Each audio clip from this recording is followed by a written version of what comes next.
Bien, estamos de regreso y ya vamos con nuestro segundo invitado y si hay una persona muy conocida dentro del Congreso de la República de las últimas décadas, muchas décadas, tampoco sin exagerar, durante años ocupó el cargo de oficial mayor del Congreso, él ha sido funcionario, uno de los más importantes en la estructura administrativa del Poder Legislativo, responsable de la asesoría técnica, legal y del funcionamiento operativo de la institución.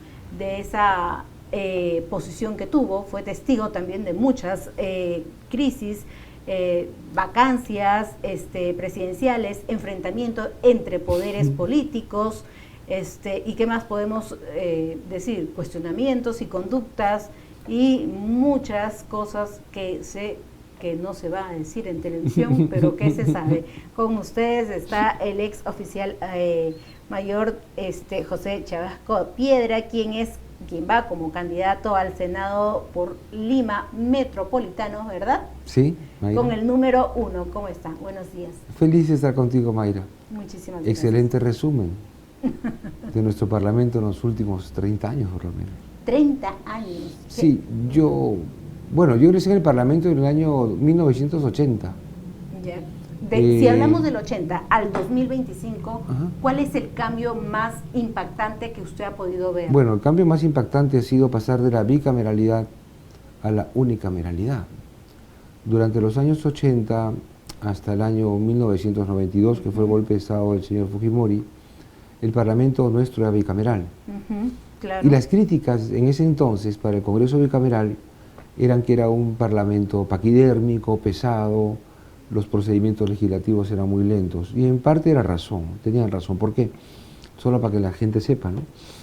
Por ejemplo, cuando había sesiones de Congreso, en que se unían la Cámara de Senadores con diputados, en un solo recinto, el reglamento que hacía funcionar el Congreso era un reglamento de 1847. Estábamos hablando de 1980. O sea, mira la cantidad de años que el Congreso funcionaba con reglas. ¿En funciones el poder también en la Cámara de Senadores como va en esta situación? Era distinto porque el modelo que teníamos antes consistía en que, si bien es cierto, el Senado designaba a los más altos funcionarios del Estado, el Poder Judicial, por ejemplo, el presidente de la Corte Suprema era designado por el Senado, claro. Fiscal supremos, embajadores, altos mandos militares también, ¿no? Hoy eso ya no va a suceder porque ya el Poder Judicial es autónomo, los fiscales también son autónomos, los embajadores son designados por el presidente de la República, bien, y el Senado va a tener que ratificar defensor del pueblo, es superintendente de Banco y Seguros, Banco Central de Reserva. O sea, son menos la cantidad de funcionarios que va a designar ahora el Senado. Pero ¿no? que va a tener funciones de designación y donde está en este momento la crisis social, la crisis política, donde tenemos, para mí, yo no sé si usted comparte, pero para mí es el peor Congreso que hemos tenido. ¿Cuál es la opinión que usted tiene de estos 30 años de haber percibido distintos Congresos de la República? Mira, ¿hubo otro peor que este? Es que siempre va a haber uno peor. Dios mío, ¿no? Es así, ¿por qué? La dinámica del Congreso en estas épocas donde el mundo es transparente. Claro. La transparencia que a todos nos gusta, nos encanta hablar, y la transparencia es buena, pero la transparencia te deja ver las imperfecciones, tanto de las personas como de las instituciones. Totalmente. ¿No? Entonces, si somos demasiado transparentes, de repente nosotros tratamos de cubrirnos una cicatriz, porque esas imperfecciones son las que generan malas percepciones. Y eso pasa también en el mundo de la política. Hoy, por ejemplo, la ciudad misma es un set de televisión gigante. Hay cámaras por todo sitio. Todos tenemos el aparatito del teléfono celular, lo que nos convierte potencialmente en periodistas, porque podemos informar en tiempo real. Entonces las personas que ejercen cargos públicos muchas veces no son conscientes que ellos ya no son ellos. El político, yo por ejemplo como candidato, yo ya no soy yo, porque mi conducta no solamente es la conducta de José Chavasco, sino a quien yo represento. Totalmente. Entonces, cuando algo que no han entendido y no entienden hasta porque ahora. Los políticos no se forman para ser políticos. Y muchas personas llegan al Congreso y el hecho que llegues al Congreso no te hace político. Porque para ser político tienes que formarte. Claro. Muchas veces criticamos, y está bien, a personas que ejercen cargos públicos, cargos políticos o cargos de elección popular, como en el caso del Parlamento, pero esas personas no fueron preparadas para hacer política. ¿Y si no estás preparada, para qué te metes? Es que hay gente que ya tiene dinero, ha hecho plata. O entran con otras intenciones. En realidad, mira, yo he visto varios casos, ya he visto emprendedores, entran al Parlamento, tienen poder económico, ok, pero quieren el poder político, quieren honor, ya tienen la plata. El ego, es el ¿no? ego. Otros ingresan con fines exclusivamente económicos, y eso hay que decirlos. Hay que decirlo porque mucha gente piensa en entrar al Congreso. Voy a presentar una lista enorme de candidatos que han triplicado sus ingresos, sus casas y todo lo demás, ¿no?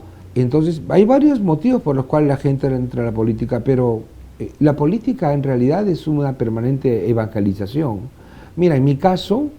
¿Por qué decide José Chevasco entrar a política después de 30 años de haber visto tantas vacancias, tantas crisis, tantas cosas y tantas situaciones difíciles y haber experimentado? Te voy a contar un poquito mi historia. A ver. Yo entro a la política a los 13 años de edad. Siendo estudiante de colegio, fui en búsqueda de una academia preuniversitaria al Partido Aprista peruano. Y en el Partido Aprista, a esa edad, llego a donde hay un grupo de jovencitos como yo, y yo no sabía que era un casting para la Escuela de Líderes. Entonces, me hacen una prueba pequeñita, ¿no?, de contar una historia respecto a una caja de fósforos. Y ahí empiezo yo a involucrarme con la política.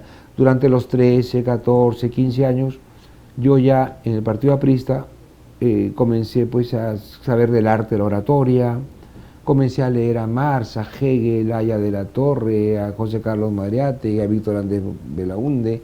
Entonces, a los 15 años yo ya tenía un conocimiento político, tanto así que ingreso a la universidad, ya con objetivos políticos. Fui delegado de aula, fui miembro del tercio estudiantil en 2 oportunidades, secretario general del Centro Federado.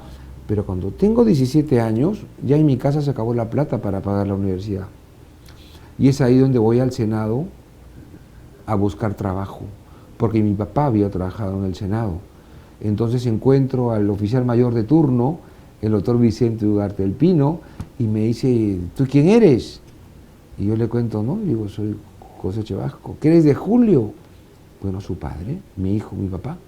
Me abraza y me dice, ¿qué quieres? Señor, necesito trabajar. Me tuvo así como 2, 3 meses, hasta que un día voy y le digo, doctor, necesito el trabajo. Si usted quiere, le limpio los baños del Congreso. Y me dijo, tú estás loco, Chevasquito. Eres estudiante universitario, hijo de Julio, eres bien parecido, bueno, en esa época era jovencito. ¿Y quieres limpiar baños? Le dije, doctor Lizardo Ugarte del Pino, yo puedo limpiar baños a los 17, pero no a los 37. Allí agarro el teléfono y empiezo a trabajar como conserje y dejo la política.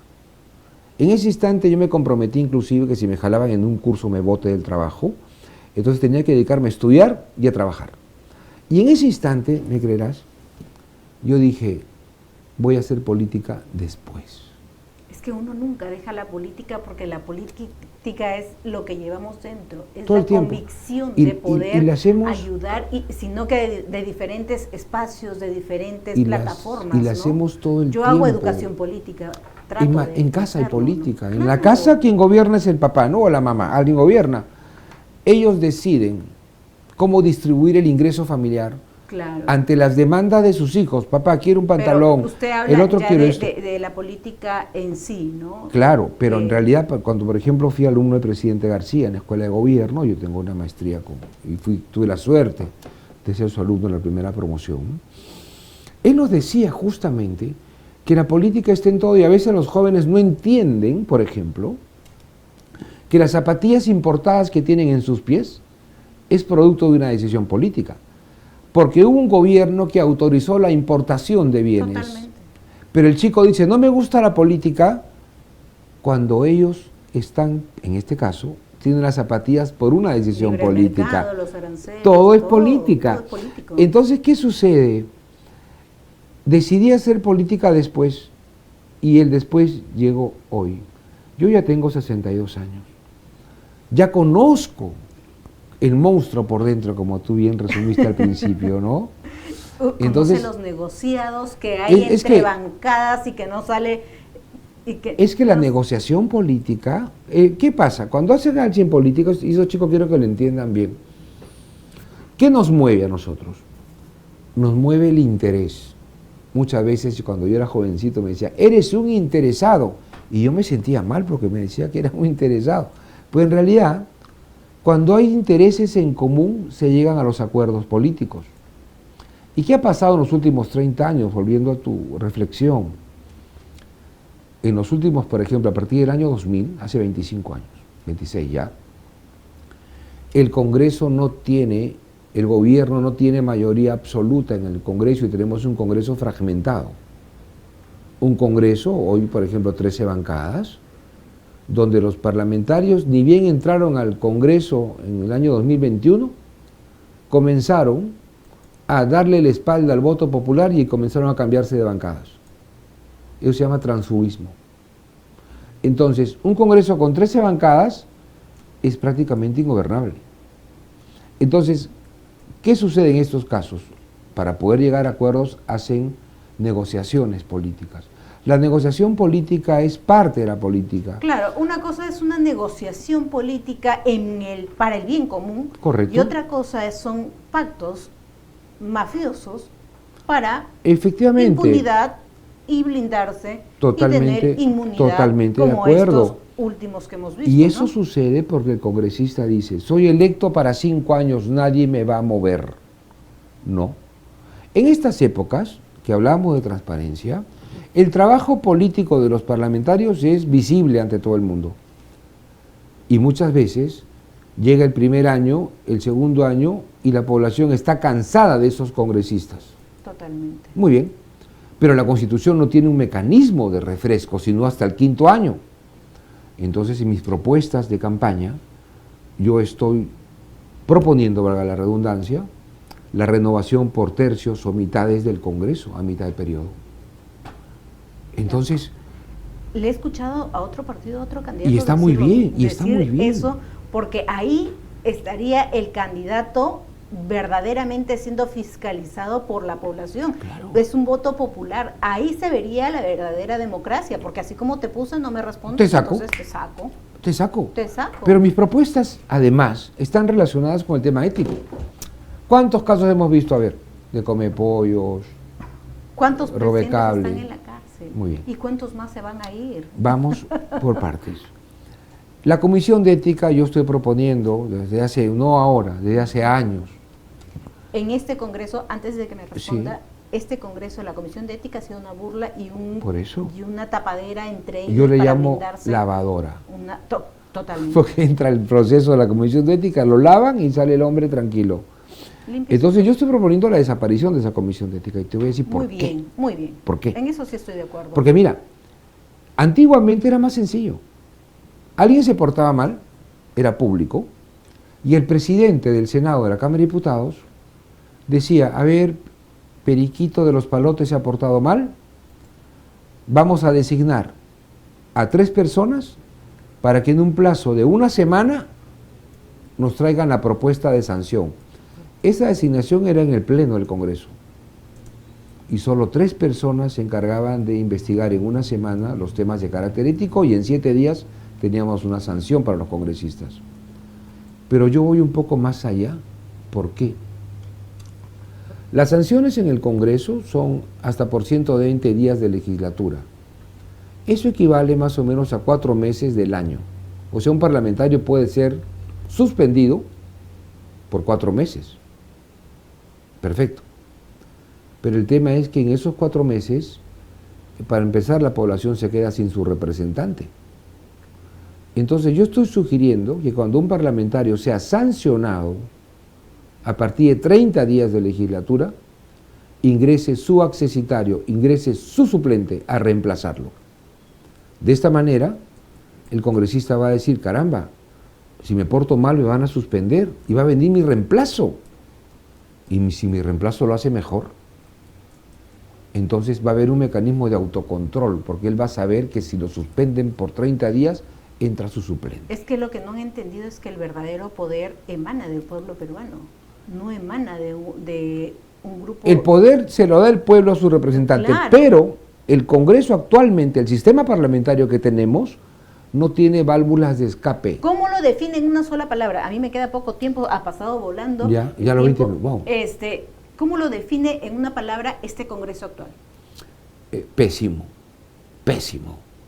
¿Por qué? Porque hay gente que no está preparada para eso, no se ha preparado para ser congresista, hay gente demasiado improvisada, gente que no sabe el valor que tiene su función dentro de la población, y creo que esa fragmentación que tenemos ahorita con 13 bancadas deja mucho que desear, porque muchos parlamentarios le dieron la espalda a su votante y se cambiaron de bancadas como quisieron. Totalmente, y Podemos Perú fue una de las que recolectó esa gente a muchas personas. Sí, recolectó gente, con tal de tener pero, más integrantes y tener pero ya vayamos pensando en un futuro distinto de Podemos Perú. Totalmente cierto. Con personas yo creo digamos, que de mi también es objetividad, necesario ¿no? ver el currículo de las personas, Sí, pero claro. también a dónde apuestan las personas, ¿no?